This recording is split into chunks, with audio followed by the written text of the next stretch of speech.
Vamos dar uma parada para arrumação, porque toda vez que mais de um dos passageiros da Kombi que assiste meus vídeos faz uma observação, ela precisa ser atendida. Afinal de contas, eu tenho uma crítica muito especializada.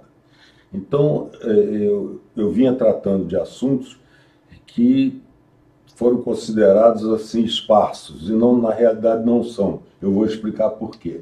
Nós vamos tratar de identificar problemas estruturais. Então, isto aconteceu por acaso, quando eu fui trabalhando com otimização e avaliação de desempenho, eu fui descobrindo que eu tinha uma ferramenta para mais do que simplesmente medir o desempenho. Então, nós vamos ver exatamente como é que isso aconteceu. Nós começamos explicando a origem da pesquisa operacional, como é que ela apareceu da necessidade de enfrentar armas secretas. Depois passamos para pesquisa operacional empresarial, que era enfrentar o desafio do comércio, e eu terminei explicando a prática da divisão de medidas de eficácia nos diversos componentes de uma empresa simples de produção e venda de algum produto. Tá? E aí nós definimos a medida de desempenho como instrumento de avaliação. Eu estou medindo o desempenho. E controle, porque a gente orienta o desempenho para o objetivo do sistema como um todo. E no começo nós fazíamos avaliação e medida de desempenho de sistemas novos. Então isso não era problema, porque ninguém era medido, quem era medido era o sistema. E aí apareceram os espinhos. Por quê? Porque a partir de estabelecida a medida, quem ia ser medido era a pessoa encarregada da operação do sistema. Então cabia ao medidor de desempenho dizer que o rei está nu. Ele não era 10, ele era 9, era 8, 7 e tal, e ninguém gosta de ser diminuído, todo mundo se acha 10. Né? Isso foi a primeira coisa que aconteceu. A segunda foi descobrir, trabalhando já com empresas, né, que a finalidade da empresa e do executivo não são a mesma, os objetivos são diferentes. Isso distorce o quê? O desempenho da empresa de acordo com o objetivo definido pelo seu dono, pelo seu interessado. Tá? Então isso mostrou que objetivos antagônicos, ou mesmo que ligeiramente diferentes, podem mudar a avaliação do sistema como um todo. E aí surgiu a coisa mais interessante. Um ex-oficial de Marinha, que por acaso estava sendo assessor do prefeito do Rio, apareceu com um problema. A prefeitura do Rio, naquela época, as contas de telefone eram muito caras. Você fazia qualquer ligação, já vinha uma cobrança dela. Na época não tinha concorrência ainda, né? Então, o que ele apareceu? Ele apareceu com o seguinte: a prefeitura precisa fazer uma rede de telefonia só para os órgãos da própria prefeitura se comunicarem entre si, porque está muito caro. Vai ser economia se a prefeitura fizer essa linha. E aí ele disse assim: como eu sei que o CASNAV trabalha com esse tipo de orientação, vamos ver o seguinte: o que eu tenho que fazer primeiro para a economia começar a justificar o investimento no resto da rede? Ele queria uma otimização geral do processo de implantação dessa rede de cabos. Espera aí, Afonso, não é assim. Vamos ver, o objetivo de vocês é qual? Não, o objetivo é fazer a rede. Não. O objetivo é qual? É diminuir o custo de comunicação, né? Vamos ver isso. Bem, eu tinha acabado de voltar do Rio Grande do Sul, estava de férias, tinha passado no CASNAV, por acaso para apanhar um troço qualquer meu que estava lá. Resultado, fiquei direto trabalhando nesse troço. E o mais interessante foi o seguinte: 2 dias depois nós fomos apresentar na prefeitura o que tínhamos visto. Cara, presta atenção, a Oi acabou de fazer um programa chamado Oi Conta Total, onde as ligações do mesmo dono de conta não são cobradas. Então, é o seguinte: você não precisa fazer cabo nenhum, basta juntar todas as contas da prefeitura numa conta só, que a ligação entre elas vai ser grátis. E não precisa gastar um tostão com cabo. Ainda tem a vantagem, vocês vão poder controlar centralizado todas as ligações que são feitas, quem é que está fazendo desperdício, quem é que não está. Pô, que maravilha, vamos fazer isso. Aí não, o Casnaro não precisou fazer nada, nem eles partiram, acho que fizeram com a UERJ, se é que fizeram. A partir daí, nós desligamos do assunto. E depois vem uma outra mais interessante ainda. Eu já não trabalhava mais no Carnave, trabalhava numa empresa e, por acaso, eu fazia implantação de sistemas hospitalares. Era gerente de projeto de sistema de informática no hospital. Mas, como isso era uma otimização, me chamaram. Uma estatal grande estava querendo fazer um plano de desenvolvimento de informática. Na realidade, eles estavam querendo estabelecer uma hierarquia de sistemas de informação a ser feitos, de maneira a melhorar o desempenho da empresa. E queriam uma hierarquia entre esse sistema. Qual é que eu faço primeiro? O que vai ter no sistema que vai ajudar nos outros e tal? Bem, quando nós fomos ver qual é o problema, vocês querem fazer o trabalho a custo menor. Foi identificado o seguinte: o primeiro problema era mudar o sistema de informática como um todo. A empresa usava mainframes caros pra caramba e já estava na época dos mini-computadores. Espera aí, vamos trocar esse sistema antes de tudo. Vocês não querem melhorar o desempenho, diminuir o custo? Então vamos trocar o sistema. Bem, teve uma resistência total e, por acaso, um dos gerentes importantes que tinha naquela estatal tinha sido contemporâneo meu no internato da Fundação Getúlio Vargas em Friburgo. E ele, em off, disse para mim: cara, você está mexendo num vespeiro. Tem muito nego levando dinheiro desse processo aí para a gente não mudar e você vai ser detonado aqui. E realmente tinha uma resistência muito grande. Interessante é que, anos depois, a empresa foi privatizada e alguém chegou lá e disse: escuta, não sei por que eles resistiam tanto àquele plano. Isso era óbvio, nós trocamos o sistema imediatamente. Então, isso me mostrou o seguinte: a gente, olhando objetivos, a gente tem um insight completamente diferente daquele simples de avaliar desempenho. A gente pode entender diferenças de objetivos, tá? Então, o que é uma estrutura lógica? Às vezes a gente já sabe das coisas e não sabe que sabe. Isso aqui, por exemplo, é o Porto do Pireu. Agora ele é uma maravilha porque ele é um terminal de essas excursões de navio, de passageiro, tá? Então é uma maravilha, terminal de cruzeiro. O Porto do Pireu, a gente parava nesse lugar aqui, agora foi pulado lá para fora, um terminal de contêiner enorme, o porto é lá naquele canto. Mas o que acontece no Pireu é o seguinte: era um domingo e estava todo mundo descansando em Atenas. Atenas é um lugar maravilhoso, mas para um garoto de 21 anos, 22 anos, andar em Atenas não tem nada a ver. Eu fui conhecer essas coisas bacanas lá bem mais tarde. Então, a ideia era descansar para a saída do Mediterrâneo. Acontece que alguém no navio apanhou um jornal em inglês, porque o grego é impossível de ler, né? Onde estava escrito que ia ter o Grande Prêmio de Atenas naquele domingo. Pô, vamos ver, são os mesmos cavalos que correm Ascot, Arco do Triunfo e tal. É um preço baratinho, que nessa época, década de 60, né, era a dracma que rolava lá. Então, partimos para apanhar um táxi para ir lá. Presta atenção, não era daqui para ali não, porque do Pireu para o centro de Atenas é 8 quilômetros. Nós estamos falando de 28, 25 quilômetros para ir até o Jockey Club lá. Saímos, paramos um táxi, aqueles mercedões enormes gregos, né? Meu amigo, a gente quer ir para o Jockey Club. O cara ficou olhando para a cara da gente. O nego só falava grego.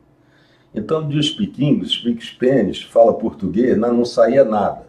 E o tempo passando, porque nós descobrimos tarde que ia ter o Grande Prêmio. Aí, situação seguinte, termina um cara de 4 e o outro atrás dele imitando o jockey. Aí a ficha caiu. E aí o motorista falou explicadinho para a gente entender onde queria.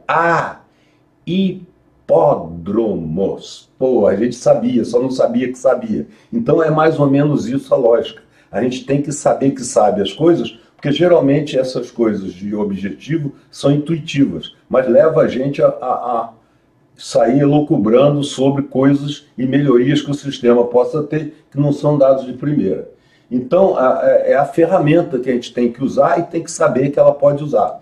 Por exemplo, um garfo é uma ferramenta excelente, mas não serve para tomar sopa, né? Tem aquela música do Simonal, né? Não vende garfo que hoje é dia de sopa. Então, existe uma gradação de ferramentas. Por exemplo, o cara está atrasado para chegar em casa. Se ele está apenas atrasado, se chega bêbado ou batom, ele tem uma ferramenta adequada para a madame resolver o problema. Ele chegou atrasado, basta umas bolachas, chegou bêbado, rolo de pastel, chegou com marca de batom, revólver. Então, a gente tem que administrar o objetivo, a medida de eficácia e a ferramenta necessária para trabalhar com ela. Tá? E aí veio a situação de eu trabalhar com aluno. A gente, nos cursos de MBA, na década de 90, os cursos de MBA no Brasil eram frequentados por gente muito madura. Mas esse negócio foi diminuindo a idade e o objetivo das pessoas. As pessoas maduras que estavam lá eram executivos de empresa, donos de empresa importante e tal, e foi mudando para recém-formado. Então o tipo de necessidade era completamente diferente, tá? Mas eu vou contar aqui uma coisa que eu já estou aposentado, posso contar dessa. A gente era obrigado a fazer uma ginástica, mostrar uma musculatura intelectual para o pessoal da sala poder prestar atenção na gente, porque a raça não estava nem aí, queria grande parte dos alunos, é claro que existiam excelentes alunos, mas uma boa parte, eu diria que a maior parte, estava preocupado com o certificado. Então a ginástica que a gente tinha que fazer para chamar a atenção dos alunos, para conseguir dar alguma aula, que a gente, afinal de contas, gostava de passar o conhecimento que tinha, era muito grande, tá? Mas eu, justamente porque a gente saía contando as coisas, e eu tinha muita coisa, experiência profissional para contar, passava desde ter sido chefe de máquina de submarino até ter sido gerente administrativo de indústria, desde ser prefeito de uma base naval até ser implementador de sistema de hospitalar, desde ser encarregado de uma operação de resgate de 5.000 flagelados do Rio São Francisco, até trabalhar em otimização de sistema com base matemática. Então, eu tinha muita coisa para contar. E com isso, ficaria muito pouco ético eu aceitar fazer consultoria na empresa dos alunos. Então, quando os alunos insistiam muito, eu chegava ao seguinte acerto com eles. Tem 3 condições para eu te ajudar na sua empresa, seja para dar uma consultoria ou para dar uma palestra. A primeira, não conta para ninguém que eu topei. Segunda,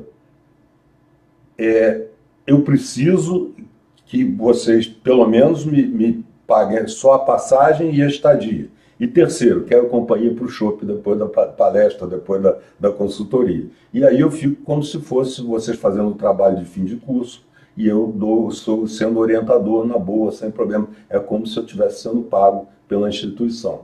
E ajudar os outros é sempre mais barato. Eu fiz algumas dessas coisas e foram muito gratificantes, tá? Então, quando eu chegava numa empresa, às vezes, eu encontrava isto aqui. A empilhadeira é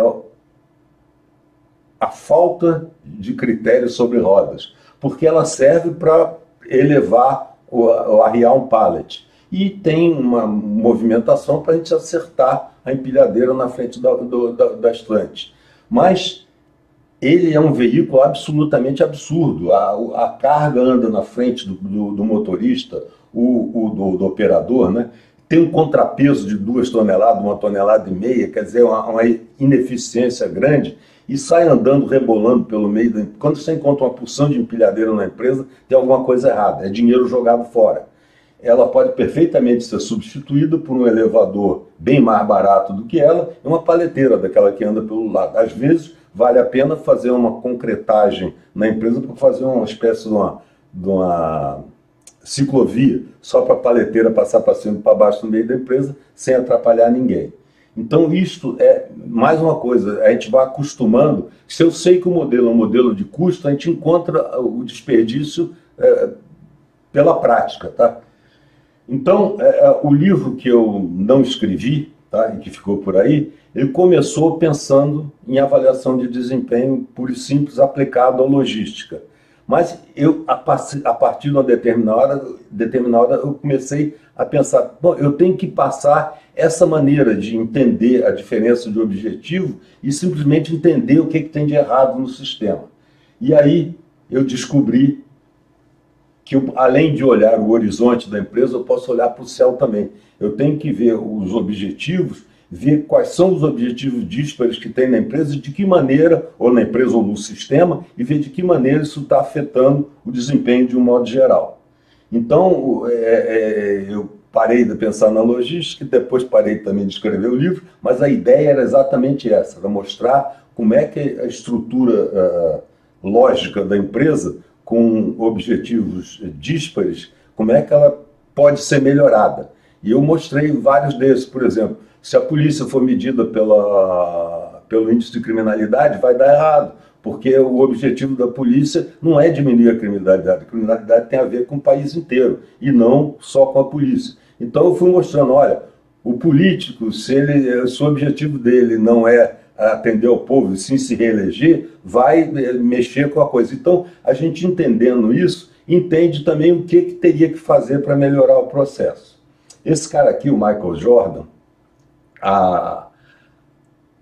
o esporte no século XXI, ele não é mais só para o cara habilidoso, é principalmente para o cara que raciocina rápido. E o Michael Jordan fez uma coisa que há 20 anos atrás, ele fez uma coisa que agora tem gente repetindo a besteira que ele fez. Que ele não fez porque era muito inteligente. Michael Jordan foi pressionado para se definir politicamente. Aquele negócio de cara que é muito conhecido, tem que dar opinião política, influir nos votos e tal. Ele olhou para os caras que estavam pressionando ele para se definir como democrata na eleição americana e disse assim, olha, meu amigo, republicano também compra tênis. Então agora a gente está vendo a mesma coisa. As pessoas começaram a se definir na eleição passada, agora são boicotados, o outro que definia na eleição anterior era cancelado. Essas coisas todas, o artista ou o atleta que está fazendo isso tem que pensar o que é mais importante para ele, o objetivo dele ou ceder a essa pressão. O Michael Jordan soube fazer isso e tem muita gente que não soube e agora estava querendo voltar atrás, mudando de ideia, eu nunca fiz isso e tal, não sou assim, esse tipo de coisa, tá? Então, eu espero que agora as pessoas tenham entendido que o que eu estou querendo fazer é mostrar como a prática de avaliação de desempenho e de otimização pode levar a gente, através dos objetivos, a entender o que tem de errado em sistemas muito complexos e até ter uma ideia pessoal intransferível, é claro, de como poderia ser melhorado o sistema. Tá? Então, a partir daí, no próximo vídeo, eu vou cuidar de um outro sistema muito complexo que está completamente destruído, que é o jornalismo. Até a próxima.